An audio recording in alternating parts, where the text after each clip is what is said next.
ಮಾಡುವುದು ಆ ಒಂದು ಸಿಎಂಗೆ ಒಂದು ಅದೆಲ್ಲ ಶೋ ಅಂದ್ರೆ ಲಕ್ಷಣ ಅಲ್ಲ. ಆ ತರ ಯಾವುದೇ ಹೆಣ್ಮಕ್ಳಿಗಾಗ್ಲಿ ಮಾಡುವ ಅಧಿಕಾರ ಅವ್ರಿಗಿಲ್ಲ. ಆ ಮಹಿಳೆಗೆ ಅಲ್ಲಿ ಸ್ಟೇಜ್ ಮೇಲೆ ಕರೆಸಿ ಅವ್ರದ್ದು नकाबನ್ನು ಅವರು ಎಳಿತಾರಂದ್ರೆ ಅವರು सीएम ಆಗೋಕೆ लायकिಲ್ಲ. नकाब म्हणजे मुस्लिम धर्माचंच एवढं नकाब नसतंय, सर्व धर्माचे लेडीज आपला पदर म्हणजे हे त्यांचं हे अस्तित्व असतंय.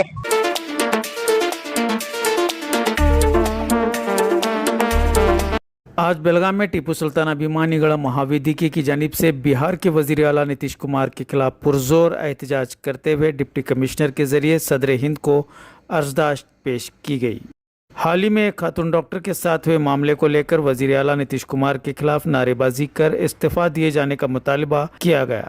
इस मौके पर कसीर तादाद में खवातीन जमाती नीतीश कुमार गद्दी छोड़ो जैसे नारे लगाते हुए नीतीश कुमार के खिलाफ गम गुस्से का मुजाहरा खवातीन की जानिब से किया गया। पेश एक रिपोर्ट।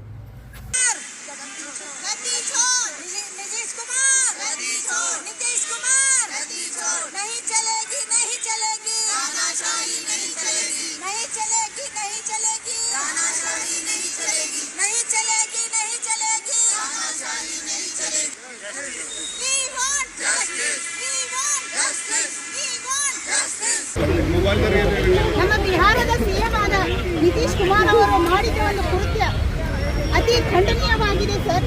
ನಮ್ಮ ಇದು ದೇಶ ಸಂವಿಧಾನದ ಮೇಲೆ ನಡೆಯುತ್ತೆ ಸರ್. ಮತ್ತು ಅದೇ ಇಲ್ಲದೆ ಫಸ್ಟ್ ಆಫ್ ಆಲ್ ನಮ್ಮ ಕಂಟ್ರಿದಲ್ಲಿ ಸೆಕ್ಯುಲಾರಿಸಮ್ ಇದೆ ಸರ್. ನಮ್ಮ ಕಂಟ್ರಿಯಲ್ಲಿ ನಾವು ಹಿಂದೂ ಮುಸ್ಲಿಂ ಯಾವುದೇ ಭೇದ ಭಾವ ಮಾಡದೆ ನಾವು ನಮ್ಮ ಬದುಕನ್ನು ಇಲ್ಲಿ ನಡೆಸಿದ್ದೇವೆ. ಮತ್ತು ಈ ದೇಶ ಇದು ಬರೀ ಹಿಂದೂದಷ್ಟೇ ಅಲ್ಲ, ಬರೀ ಮುಸ್ಲಿಮ್ಸಷ್ಟೇ ಅಲ್ಲ ಸರ್. ನಾವೆಲ್ಲ ಕೂಡಿಕೊಂಡು ಒಂದು ದೇಶದಲ್ಲಿ ನಾವು ಬಹಳ ಪ್ರೀತಿಯಿಂದ ಬಹಳ ಉತ್ಸಾಹದಿಂದ ನಾವು ಬಾಳ್ತಾ ಇದ್ದೇವೆ. ಅಂಥದ್ರಲ್ಲಿ ಇಂಥ ನೀಚ ಕೀಳ ನಮ್ಮ ರಾಜಕೀಯರು ಈ ಥರ ನಮ್ಮ ಒಂದು ಸ್ಟೇಜ್ನಲ್ಲಿ ನಮ್ಮ ಮಹಿಳೆಗೆ ಡಾಕ್ಟರ್ ಅದು ಎಷ್ಟು ಕಷ್ಟಪಟ್ಟು ಅದು ಡಾಕ್ಟರ್ ಆಗಿರ್ಬೋದು, ಅದು ದೇವರಿಗೆ ಗೊತ್ತು. ಒಂದು ಸ್ಟೂಡೆಂಟ್ ಒಂದು ನಾರ್ಮಲ್ ಬೇಸಿಕ್ ಒಂದು ನಾಲೆಜ್ ಕಲಿಬೇಕಂದ್ರೆ ಅವ್ರಿಗೆ ಎಷ್ಟು ಕಷ್ಟವಾಗುತ್ತೆ. ಅಂಥದ್ರಲ್ಲಿ ಒಂದು ಡಾಕ್ಟರ್ ಅನ್ನು ಆಗಿರುವ ಮಹಿಳೆಗೆ ಆಯುಷ್ ಅನ್ನುವ ಕಾನ್ಫರೆನ್ಸ್ನಲ್ಲಿ ಆ ಮಹಿಳೆಗೆ ಅಲ್ಲಿ ಸ್ಟೇಜ್ ಮೇಲೆ ಕರೆಸಿ ಅವ್ರದ್ದು ನಕಾಬನ್ನು ಅವರು ಎಳಿತಾರಂದ್ರೆ ಅವರು ಸಿಎಂ ಆಗೋಕೆ ಲಾಯಕ್ಕಿಲ್ಲ. ಒಂದು ಸಿಎಂ ಅನ್ನೋ ವ್ಯಕ್ತಿ ಅಭಿವೃದ್ಧಿ ಬಗ್ಗೆ ಯೋಚನೆ ಮಾಡಬೇಕು, ತನ್ನ ದೇಶವನ್ನು ಒಂದು ಒಳ್ಳೆ ಹಾದಿ ಮೇಲೆ ತಗೊಂಡು ಹೋಗುವ ದಾರಿ ಮೇಲೆ ತಗೊಂಡು ಹೋಗುವ ಅಂತ ಯೋಚನೆ ಮಾಡಬೇಕು. ಅದೆಲ್ಲ ಬಿಟ್ಟು ಒಂದು ಮುಸ್ಲಿಂ ಮಹಿಳೆಯ ಹಿಜಾಬನ್ನು ಅವರು ಎಳಿತಾರಂದ್ರೆ ಇದು ಬರೀ ಅವ್ರ ಹಿಜಾಬ್ ಅಷ್ಟೇ ಅವರು ಜಗ್ಗಿಲ್ಲ ಸರ್, ಅವ್ರ ನಕಾಬ್ ಎಳೆದಿಲ್ಲ. ನಮ್ಮ ಮುಸ್ಲಿಂ ಕುಲಕ್ಕೆ ನಮ್ಮ ಜಾತಿಗೆ ಅವರು ಬಹಳ ಅಪಮಾನ ಮಾಡಿದ್ದಾರೆ. ಹಾಗಲ್ಲದೆ ಒಂದು ಮಹಿಳೆ ಅನ್ನುವ ಜಾತಿಗೆ, ಒಂದು ಮಹಿಳೆ ಅನ್ನುವ ಕುಲಕ್ಕೆ ಅವರು ಅಪಮಾನವನ್ನು ಮಾಡಿದ್ದಾರೆ. ಆದ ಕಾರಣ ಅದು ಸಿಎಂ ಆದ ನಿತೀಶ್ ಕುಮಾರಿಗೆ ಅವರ ಸಿಎಂ ಸ್ಥಾನದಿಂದ ಇಳಿಸಲೇಬೇಕು. ಮತ್ತು ಅವರು ಹೇಗೆ ನಮ್ಮ ಒಂದು ತಂಗಿ, ನಮ್ಮ ಮನೆ ಮಗಳಾದ ಡಾಕ್ಟರ್ ನುಸ್ರತ್ ಪರ್ವೀನ್ ಅವರು ಬಹಿರಂಗವಾಗಿ ಬಂದು ಅವರಿಗೆ ಕ್ಷಮೆ ಕೇಳಬೇಕು, ಆ ಮಗಳಿಗೆ ಕ್ಷಮೆ ಕೇಳಬೇಕು. ಮತ್ತು ಇಡೀ ನಮ್ಮ ಭಾರತದ ದೇಶದ ಮಹಿಳೆಗೂ ಅವರು ಕ್ಷಮೆ ಕೇಳಬೇಕು. ಮತ್ತು ನಮ್ಮ ಪ್ರಧಾನ ಮಂತ್ರಿಯಾದ ನಮ್ಮ ಶ್ರೀ ನರೇಂದ್ರ ಮೋದಿ ಅವರು ಇದ್ರ ಮೇಲೆ ಆಕ್ಷನ್ ತಗೋಬೇಕು. ಏಕೆಂದರೆ ಬೇಟಿ ಬಚಾವ್ ಬೇಟಿ ಪಢಾವ್ नारा इरादा बीजेपी दो मतलब बेटी हम बचाए भी हम पढ़ाए भी, लेकिन आप स्टेज पे लेके आकर उनका अपमान किए, ये हमसे नहीं होगा, हम नहीं सह सकते सर. आದ ಕಾರಣ ಸರ್ ನಮ್ಮ ಡಿಸ್ಟ್ರಿಕ್ಟ್ ಕಮಿಷನರ್ ವತಿಯಿಂದ ಅವ್ರಿಗೂ ನಾವು ನಮ್ಮ ದೇಶದ ಪ್ರೆಸಿಡೆಂಟ್ ಶ್ರೀಮತಿ ದ್ರೌಪದಿ ಮುರ್ಮು ಅವರಿಗೆ ನಾವು ಈ ಮನವಿಯನ್ನು ಕೊಡ್ತಾ ಇದ್ದೀವಿ. ಇದು ಏನು ಬಿಹಾರದಲ್ಲಿ ಆಗಿದೆ ಅಲ್ಲ, ಇದು ಎಲ್ಲಿಯೂ ಆಗಬಾರ್ದು. नीतीश कुमार, सब लोग इधर आप धरती पर जो पैदा हुए हैं, बिहार के धरती के ऊपर एक कलंक बन के पैदा हुए हैं. अब जब भी देखो यही गलती बार बार दोहराते हैं. आपका मेडिकल ट्रीटमेंट करना जरूरी है. अब रही बात क्या है बोले तो, जो बिहार के अंदर में, जो यूपी और बिहार में पूरा पर्दे के साथ औरतें घूमते हैं, आपके भी औरतों को ऐसा नकाब हटाएगा तो चलेगा क्या?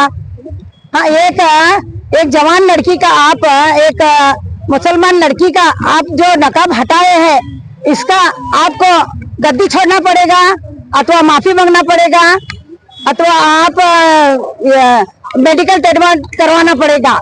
Today I am talking about the incident of Nitish Kumar who has done misbehavior of the Muslim lady.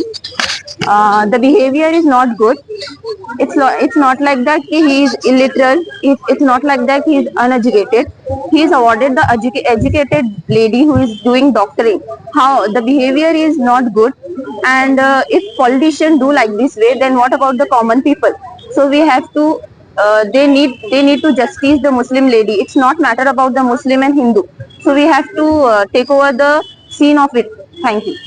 Kumar सरांनी जे केलं आहे चुकीचं, नकाब म्हणजे हे मुस्लिम धर्माचंच एवढं नकाब नसतंय, सर्व धर्माचे लेडीज आपलं पदर म्हणजे हे त्यांचं हे अस्तित्व असतंय. आज त्यांच्या घरच्या मुलींचं जर पदर असं उचललं असतं त्यांनी गप बसले असते, नाही बसले असते. म्हणून हे त्यांचं चुकीचं आहे. त्यांनी हे माफी तरी मागायला पाहिजे, नाहीतर राजीनामा द्यायला पाहिजे. ಆದ್ರೆ ಈ ತರ ಮಾಡೋದು ಆ ಒಂದು ಸಿಎಂಗೆ ಒಂದು ಅದ್ರ ಶೋ ಅಂದ್ರೆ ಲಕ್ಷಣ ಅಲ್ಲ. ಆ ತರ ಯಾವುದೇ ಹೆಣ್ಮಕ್ಳಿಗಾಗ್ಲಿ ಮಾಡುವ ಅಧಿಕಾರ ಅವ್ರಿಗಿಲ್ಲ. ಸಿಎಂ ಎಂದ ತಕ್ಷಣ ಒಂದು ಹೆಜ್ಜೆ ಹಿಂದ್ಗಡೆ ಇಟ್ಕೊಂಡು ತಮ್ಮ ಒಂದು ಹೆಸರನ್ನ ಗಳಿಸ್ಕೊತಾರೆ. ಅದ್ ಬಿಟ್ಟು ಇವರು ಸ್ಟೇಜ್ ಮೇಲೆ ಬಂದಂತ ಹೆಣ್ಮಗಳಿಗೆ ಅವ್ರ ತಲೆ ಮೇಲಿಂದ ಹಿಜಾಬನ್ ತೆಗೆದ್ಬಿಟ್ಟು ಅವ್ರದಷ್ಟೇ ತೆಗೆಯೋದಲ್ಲ, ಅವ್ರ ಮೂಲಕವಾಗಿ ನಮ್ಮ ಹಿಂದೂ ಹೆಣ್ಮಕ್ಳಿಗೂ ಕೂಡ ಅವರು ಒಂದ್ ರೀತಿಯಲ್ಲಿ ಸೆರಗ್ ತೆಗೆದಂಗೆ. ಸೊ ಅವ್ರಿಗೆ ಯಾರು ಅಧಿಕಾರ ಕೊಟ್ಟಿದ್ದಾರೆ ಇದೆಲ್ಲ ಮಾಡ್ಲಿಕ್ಕೆ? ಅವ್ರು ಮಾಡೋದಕ್ಕೆ ನಾವು ಕೂಡ ಅಧಿಕಾರ ಕೊಡುದಿಲ್ಲ. ಈಗಲೇ ಅವ್ರು ಮಾಡುವಂತ ಎಲ್ಲಾ ಒಂದು ಹೊಲಸು ಕಾರ್ಯಗಳನ್ನ ನಿಲ್ಸಿ ಆ ಗದ್ದೆಯನ್ನು ಬಿಟ್ಟು ಬೇರೆಯವ್ರು ಕೊಡ್ಬೇಕಂತ ನಾವು ವಿನಂತಿ ಮಾಡ್ತೀವಿ.